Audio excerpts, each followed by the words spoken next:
Welcome back to the Jarrett Cast. I'm your host as always, Jarrett Lang. Sorry if you heard that snap. That was kind of stupid, but you know what? I'm already recording, so may as well keep it in. You're probably wondering, Jarrett, it's been 4 months since you made a Jarrett Cast. What are you up to? I was kind of busy, escaping the coronavirus. I had school still, and I still have some more shit to do, but I'll work through it. Needless to say, I'm going to try to... I always know I say this, but I'm going to try to get my episodes up faster. I don't know, I think I have a more vested interest in being able to do the Jarrett Cast now that school's up for the time being, so I'll try to get to it. You're probably wondering if I sound tired. That's because I am. It's been a long day, but I still want to record. And I still have a movie I want to talk about, which actually made me want to record again, and it's a very stupid movie. Now, we live in a time where Netflix is, putting out, exclusive after exclusive thing on there. And it's, we're thinking it's cool, but it's not. Sometimes it's not. I think lately, I thought they had a good streak with Extraction. I watched Irreplaceable You, which was a Netflix exclusive, which I actually kind of liked. I don't know. A lot of people didn't. You can already hear my drunken opinions on that film, but looking back on it, they had a steady stream, but, occasionally they'll have that little thing they put out that you don't like the last 3 seasons of 13 Reasons Why. 13 seasons. Why are there more seasons? That's actually a funny thought. To me, at least. They have the last 3 seasons of 13 Reasons Why haven't really been that good. Some of their movies I haven't really liked. They've kind of been putting out some shitty ones like Bright. Ugh, hated Bright. And now we get The Last Days of American Crime, which I guess they decided to release before they released Spike Lee's next film, which was a better idea. And honestly, they shouldn't even release The Last Days of American Crime because there's concepts on this film that don't really mesh well with what's been happening recently, like police control, riots, whether or not the public should have free will. Kind of icky when it's come out at a time where the public's lost absolute trust in its government. But we're not getting into politics. I just want to focus on The Last Days of American Crime and why I don't like it, because I really think it's a movie I shouldn't have spent time watching. Now, let me get into the base idea of the film. So, the film, The Last Days of American Crime, it's a long title, I know. I'm going to just refer to it as American Crime, because that's what it should have been called. It's about this one dude named Brick, who is this bank robber, stick-up guy who is supposed to be really cool, really suave, good with the ladies. But he has a brother that he loves very much, but he goes to prison, and then his brother dies. So basically, the point of the movie is Brick gets recruited by one of his brother's ex-prison people. I don't think they're cellmates. What does that make them? Prison friends?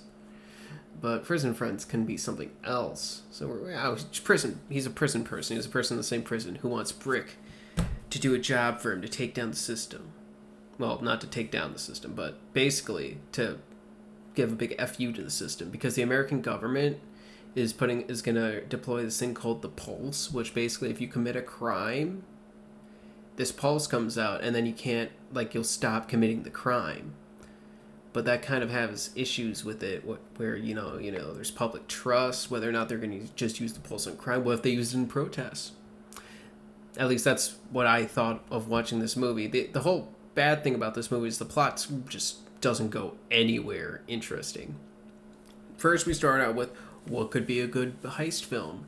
But then there's elements and themes of government control in there that I really feel like the film could have focused on.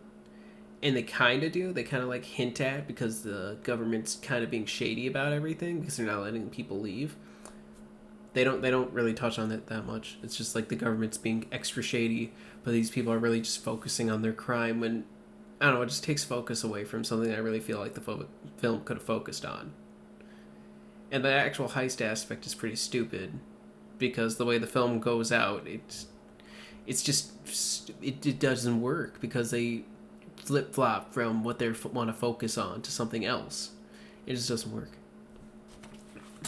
That's the basic plot. I'll get more into the themes and things later. Let me start you off with the main character, Brick, played by Edgar Ramirez. Now, I liked the idea of Brick. You know, some stick-up criminal guy who's got a little bit of honor to him.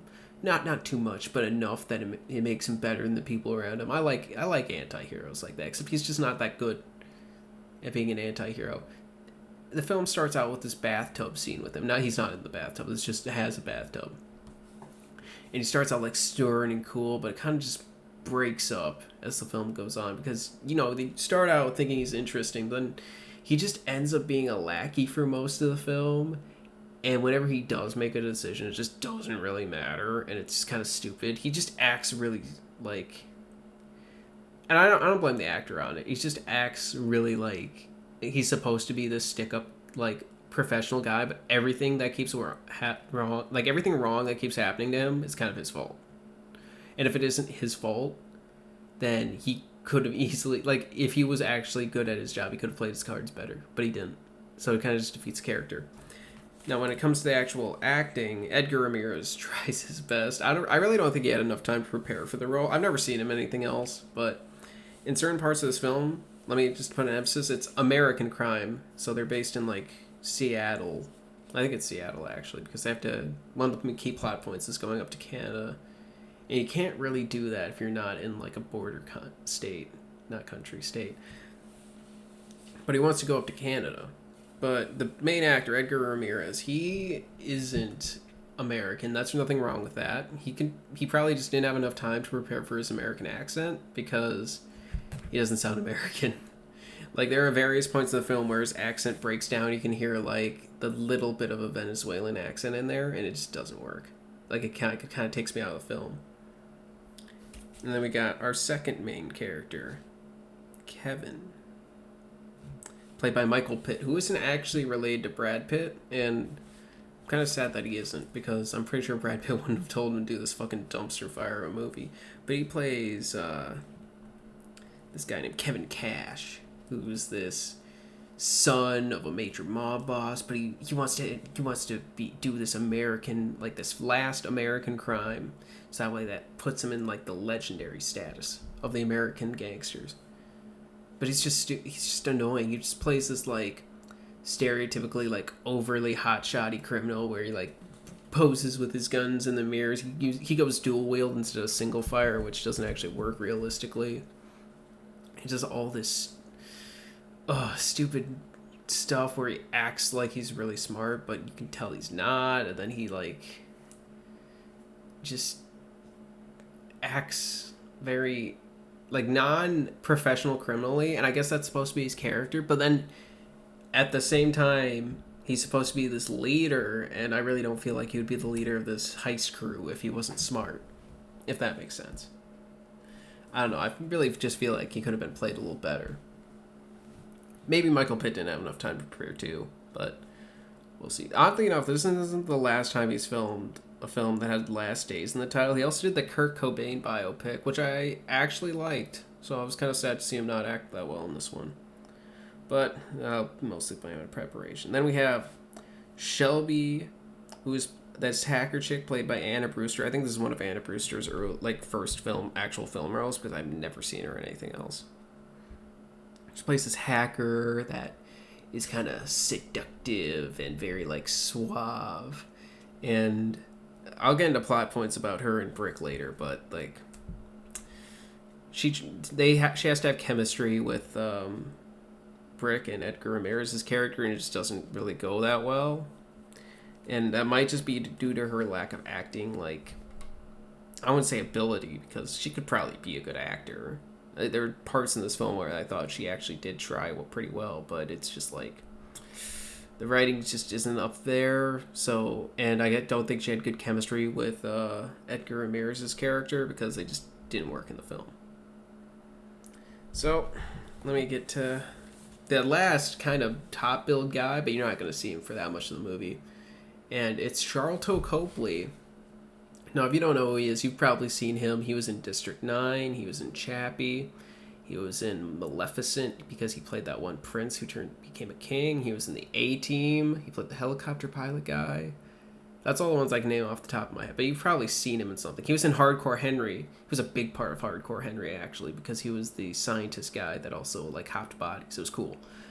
But he's only in this film for, like, 30 minutes, and his character does nothing. He plays this cop who I don't know if you're supposed to agree with him or, like, see him, but you'd see, like, the whole cop side of everything behind his eyes, so I thought he was going to play a big role in the film. Like, absolutely, like, plot twist big. He's only in, like, the last half, like, the last third of the film for, like, 5 minutes, and then he's gone because he gets murdered. And he also has a weird character. I just don't get why they showed him his character. Because his character just does absolutely nothing in the film. Like, to move it in any way, except, like, maybe appearing and having a fight scene with one of the main characters. And that's barely enough to do anything for the film. So, I don't blame the actor, I blame the writer and the director. Now, if you're wondering why I don't like the director, this movie is directed by the same guy, and I'm about to go on a tangent here. This movie is directed by the same guy that did Taken 2 and Taken 3. Now, those are the two worst Taken movies.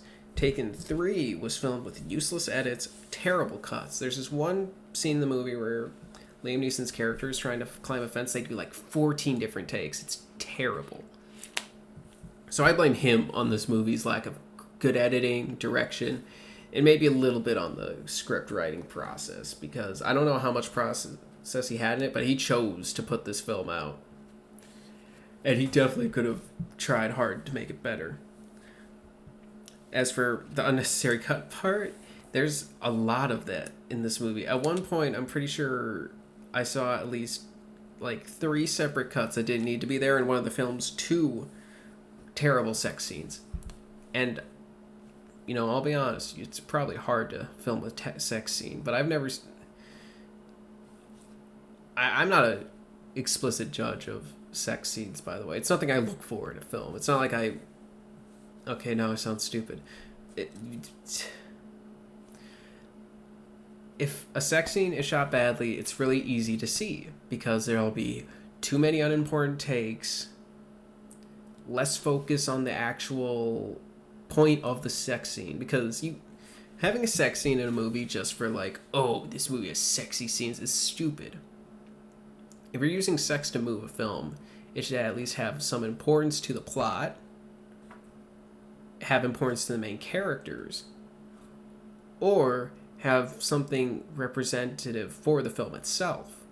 Now, a film I'd determine it does have at least purposeful sex scenes would have to be Eyes Wide Shut. You see, I'm not saying that you should base everything off of Eyes Wide Shut, because that's it's a good movie, but you don't want to base everything off of it. You should still use some of the focal ideas that film had about sex scenes, and it's one of the films that actually is known for sex and stuff in it. I sound stupid, I'm sorry, but this film has 2 poorly shot sex scenes. And I assume the director had a part of that, because every other scene that I assume he had a part of, a big part of, which is what a director should always have a part of in every scene, they're just shot poorly. Unnecessary cuts in the sex scenes and the other scenes. Just editing-wise, I know he didn't edit the film, but he had the final say on it. At one point in the film, Brick is carrying an assault rifle, and it has a foldable stock. Now, I'm not a gun nut, but you either fold it or you unfold it. In 3 separate shots, the stock is folded, unfolded, and then folded again. And that's stupid. Because it's an easy mistake to see, and if they showed Brick unfolding and folding it, it would have been fine. Like, it would have been weird to watch, but he still does it. But it's just an error in the continuity of the film, and it's so stupid for at least a somewhat experienced director who's made multiple films to still make this mistake. Like, it's easy to see, and it's stupid. Along with that, just the action scenes were sucky, because they just had, like, shaky cam, just useless shaky cam for the purpose of shaky cam looks cool to some people. Shaky cam is fucking dead. I hate shaky cam. The Bourne movies did them well, and that's it. I've never seen shaky cam be used well in a movie ever since then. If you want to film an action scene, use either a long cut or at least show the action. Don't fucking have the camera spazzing around where I don't know why the fuck I can't see Mr. A getting hit with a wrench by Mr. B because all I see is Mr. A's arm fucking flinching around the screen. It's stupid. And then the camera shakes, and then I start getting motion sick, and ugh. I hate it. Hate it. But yeah, just action-wise, terrible shaky cam action scenes. Now, let me go over some of the thematic portions of this film. Because, you know, I really feel like the director wanted to say a certain message, or at least the writer did, but it just didn't go that well. The film is supposed to be a crime movie, but it tries approaching certain sci-fi topics and kind of deeper topics I don't really think it could have, or it could have done better at least. With the script, it probably couldn't have, because the film is about performing the last crime in American history. That's actually an interesting premise to go on. And then you get the ideas of government control in there, but the film kind of just puts an emphasis on the crime part at the first, and then once they actually start introducing like the government control scenes, you know, the scenes that, you know, you're thinking this might not be good for society, it kind of just drops on its head. Because we're shown films of an America that's definitely not happy with the way things are running. It's a post-terrorist attack America. It takes place in the future. But, you know, it's just they show it, but they just don't tell us enough about it, and they don't show us enough of it. They only show it for quick spurts of riots. The streets are just mad right now. Everyone's hating on the cops. They only show that for a few scenes, but then they don't show you the actual effects of it. And then along with that, the elements of crime just kind of go out the window as each character kind of just devolves into who the script says they are and what their aspirations are. And you just kind of don't get any development on their front about that. They kind of just act kind of bland and kind of just are like artificially, like they start trying to develop them, they stop, and it annoys me. The only character I legitimately think had any actual coolness behind them was Michael Pitt's character of Kevin. But it's literally because of a plot twist you learn at the end of the movie. And then by the time you learn it, it's just kind of stupid because the whole time it's just led up to this stupid plot twist that then doesn't even get executed that well. Because guess what? You can't have Kevin win. And that's the only thing. You know what? Fuck it. I'm just going to spoil the movie for you because I don't really want anyone to watch it. And if you've already listened this far, you're probably wondering what the fucking plot twist is. It just opens the idea that, oh, Kevin doesn't care, so the pulse doesn't affect him. And I think that's so fucking stupid that you can just beat the pulse because you somehow get an abstract sense of supreme nihilism or some shit like that. That's stupid. Like, oh, all you have to do is not care about anything, nothing matters. And then you beat the pulse, which I guess could work, but then you see Brick fucking, like, beating the pulse, but you know he cares. So what's the point? Like, there's no substance. There's no, like, thematic reasoning to it. And, oh, I guess at one point later in the film, he's able to kind of beat it because, oh, he was on Soviet super drugs that he literally buys at the start of the fucking film and never uses it until the end. So it's a fucking Deus Ex Machina and a poorly implemented one. Like, how was he supposed to know that was going to work? And then at the same time, I don't want... This review probably sounds stupid, but, like, legitimately, Brick fucking survives getting shot by a shotgun twice, and then he just gets up. Like, I'm not for supreme realism in a movie, but he got up before he took the Soviet super drugs. Like, he was fully able to, like, at least move around a little bit after taking 2 close-range shotgun shots. I don't get why. And this man directed a Taken movie, so you expect him to have some knowledge about how injuries might work. Granted, he directed the worst two Taken movies, Taken 2 and 3, which are the worst ones out of the three, because the first one is the best. I'm still not sure which one I don't like more. That's why I just say they're both the worst. And then we got Taken on a plane, and on a train, and in the winter. Is he gonna do? He should do a cruise ship film. That's a separate idea in itself, but yeah, Last Days of American Crime, you can totally watch something better because the acting, editing, directing, writing, everything about it just kind of sucks. No wonder it got a fucking 0 on Rotten Tomatoes at one point, because guess what? It fucking sucks. If you want to spend your time watching a movie and you actually want to think critically about something, watch The Five Bloods by Spike Lee. In the past, I was kind of dismissive about a few of his films because I was kind of stupid, and I dare I say, even ignorant to what he was actually trying to showcase. But upon rewatches, I kind of realized that Spike Lee is probably one of the best filmmakers that we have living today. So just watch a Spike Lee movie if you actually want to think about anything critically, and it might be related to current modern times, because Spike Lee actually does have good films, except Old Boy. But you don't want to watch Old Boy anyways. Just watch the fucking, like, not Japanese. Just watch the original Old Boy. That's my recommendation at the end of this review. You want to watch a movie? Watch any Spike Lee movie that isn't Old Boy. And yeah, just don't watch Old Boy. Any other Spike Lee movie will do. Might I recommend The Five Bloods? I haven't actually seen it yet, but I've heard great things about it. It'll probably be my next review. Five Bloods, Malcolm X. Heck, I really did like Do the Right Thing. Just watch any of those movies if you want to watch a movie recently. If you're looking for any other Netflix exclusives, Extraction was really good. I liked Extraction. I was actually going to talk about it, but I never did. Extraction, literally anything else. Just don't watch The Last Days of American Crime. I felt like I watched a fucking boring ass Martin Scorsese fucking like movie because it involves crime and like modern ideas. But guess what? Fucking Last Days of American Crime is the anti-Scorsese movie because it absolutely made me want to hate movie making in general. So yeah, that's it.